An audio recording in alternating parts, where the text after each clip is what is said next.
de la justice, puisque nous représentons ici les fonctionnaires catégorie A, B et C. Merci, Monsieur Bas, de nous avoir entendus, écoutés, et d'avoir quand même une maîtrise du sujet, que rares sont aujourd'hui les parlementaires à connaître du sujet tel que vous, puisque vous avez voyagé dans de nombreuses juridictions, excusez l'expression, et je pense que si quelqu'un a la maîtrise du sujet ici, c'est bien vous, et on le ressent d'ailleurs au travers des interventions que vous pouvez faire. Les petites mains de la justice, c'est quoi ? Donc, les petites mains de la justice, c'est quoi? Ce sont des fonctionnaires mal entendus, des directeurs qui ne sont plus à leur place, la gouvernance n'est pas respectée, et au niveau des ressources humaines, nous avons d'énormes difficultés. Vous l'aviez d'ailleurs ciblé dans votre rapport, je le précise. Ce sont des greffiers qui n'ont, hélas, aucune reconnaissance telle qu'il le faudrait.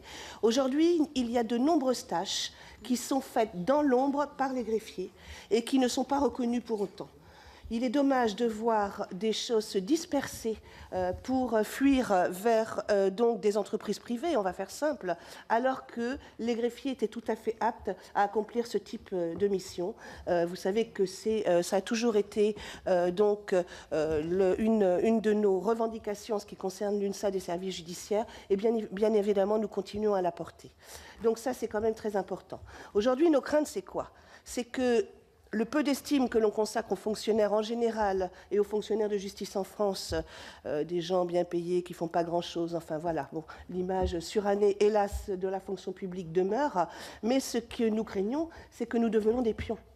Au travers donc de la fusion des tribunaux d'instance et des conseils de prud'homme, puisque le tribunal d'instance ne sera plus qu'un service, pour faire simple, du TGI, et des grèves des conseils de prud'homme. Et vous savez, quant à la chancellerie même, on entend, lorsque nos collègues demandent des mutations, qu'ils font bien de demander, de la part des dirigeants de la chancellerie, qu'ils font bien demander une mutation au conseil de prud'homme ou au tribunal d'instance, et je siège aux commissions administratives paritaires en qualité d'élu dans le corps des greffiers, et que c'est bien, puisqu'ils vont aller se reposer, c'est scandaleux.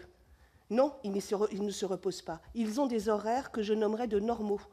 À l'inverse de nos collègues qui finissent aux comparutions immédiates, je le rappelle, à Paris, c'est de nouveau récurrent, à 4 heures du matin tous les jours. C'est inacceptable. Donc tout ça fait que la mutualisation, la chancellerie est persuadée qu'au travers de cela, nous ferons des économies, notamment budgétaires et humaines. C'est faux. C'est faux. Ça a été prouvé à l'Éducation nationale et dans d'autres ministères. La mutualisation n'a entraîné que des choses excessivement difficiles à gérer. Et d'ailleurs, au niveau de l'Éducation nationale, on y revient en allégeant les classes et en se rendant compte que eh bien, nos enfants recevaient une éducation qui était de moindre qualité. Et aujourd'hui, c'est le justiciable qui va avoir lui aussi un service public de qualité très médiocre. Nous avons déjà de grosses difficultés. Les fonctionnaires sont l'interface entre les justiciables, les auxiliaires de justice, que sont les avocats, et donc les justiciables. Pas trop le magistrat, quelque part. Et au quotidien, nous sommes insultés, nous avons des gens en larmes, on oublie, par exemple, sur Outil-Greffe, le temps passé tant téléphoniquement qu'au travers de mails, et que physiquement, pour expliquer à un justiciable ce qu'est un article 700, ce que sont des dépens, comment il doit engager la procédure, en restant bien sûr, nous n'avons pas la compétence de l'avocat, mais pour le moins lui expliquer ce qu'est une procédure. Eh bien tout ça, c'est totalement oublié par le ministère de la Justice, et qui plus est, nos fonctionnaires aujourd'hui vont être des pions, et trimballer, je vous prie de m'excuser, le terme est un peu trivial, mais il est employé volontairement, d'une juridiction à l'autre sur le département, avec... moi, je suis plutôt pénaliste. Si on me met au prud'homme demain, je ne suis pas convaincue d'être tout à fait à l'aise, d'autant que ce sont des juges non professionnels qui ont besoin de juristes et de gens éclairés en matière de procédure. À l'inverse, mon collègue des prud'hommes, je ne suis pas convaincue qu'il ne s'angoisse pas un tout petit peu, de crainte d'ailleurs de mettre quelqu'un en liberté, si on l'envoie la veille pour le lendemain au pénal. En fait, il y a aussi l'outil informatique qu'il faut maîtriser. Donc tout ça est très inquiétant.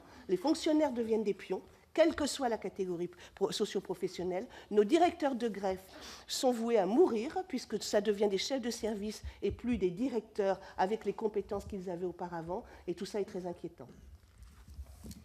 Merci beaucoup, Madame, de cette intervention et de ce témoignage de la réalité vécue par les greffiers, les agents des greffes, et aussi d'une complexité qu'on ne mesure pas toujours entre les différentes spécialités des cadres, des agents qui sont le support de l'action juridictionnelle.